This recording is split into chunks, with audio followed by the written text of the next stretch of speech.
Mushrooms, they're a fantastic carrier of flavour. I'm going to show you a bit of a Korean-inspired recipe. Now I'm going to use these lovely Aussie mushrooms. These are portobello mushrooms. You can tell because of their dark skin. They're large, which means that they are going to be really, really meaty. So they can stand up to big flavours like Korean flavours. So I'm going to give it a bit of a bulgogi feel. So we're going to place them into a pan or a tray. And I've just brushed these with a pastry brush just to get rid of excess dirt. I don't tend to wash my mushrooms because they are like sponges. They'll carry and hold that water. So just give them a bit of a brush. Now for the marinade, the Korean style bulgogi marinade. Nashi pear, very common in a lot of Korean marinades. We'll just grate that straight into a bowl. And I'm using a coarse grater, and this is going to impart a lovely sweetness to our dish. So grate about half of this. If you can't find a nashi pear, you could use just a classic pear. Even apple works a treat for this. Okay, that's plenty. And some gochujang, which is a Korean fermented chili paste. It's got a beautiful depth of flavour. It's not an intense spicy flavour though, so it's fantastic for a dish like this so everyone can enjoy it. So we'll just mix that in along with some ginger that I've minced, fresh ginger. It's a bit of a chunky style marinade. And just break that up with the back of your spoon. A little pinch of salt, some sesame oil.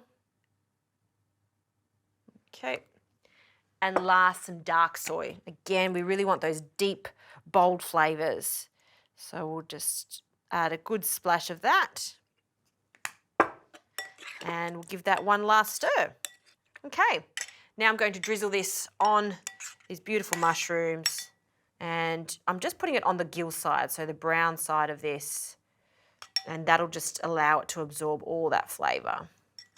So a little more. I love the smell of that sesame oil and that gochujang. Fantastic.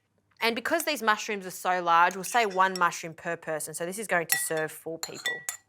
All right, last little bit, drizzle that around. Now I like to add just a little butter. So we'll cut this butter in half and quarters, and then a few knobs of butter for each. We'll just dot that around. And that mixed in with all of those beautiful Korean flavours, oh, it's going to be so good. It's a really nice dish to do if you want a bit of a break from meat and you're thinking of something that's still going to be quite hearty and substantial for dinner. This is my go-to.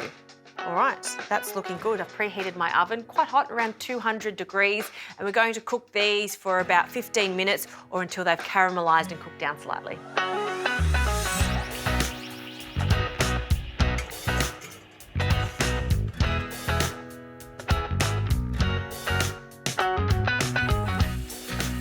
These are sizzling and hot, exactly the way bulgogi should be.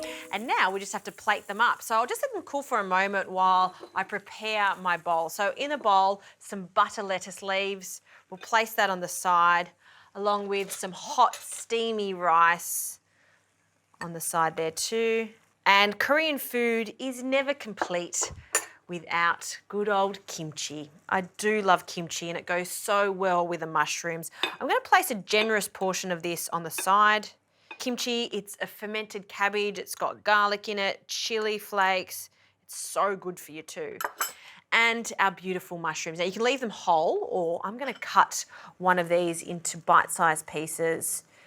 We're pretty much emulating meat, which you would usually serve with a bulgogi, usually do it with beef, but I love the idea of giving this a bit of a vegetarian twist.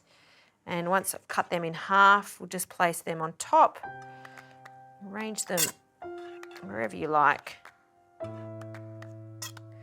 Last one, place there. And all these delicious sauces. Place that on top. Some sesame seeds, we'll sprinkle that over our little mushrooms. And a little flourish of spring onions. I'll just cut them just on an angle. Fantastic. Sprinkle that over the top. And there you have it. That's a tasty bowl with a bit of a Korean touch to it. Bulgogi, usually done with meat. Why not try it with mushrooms? It works really, really well.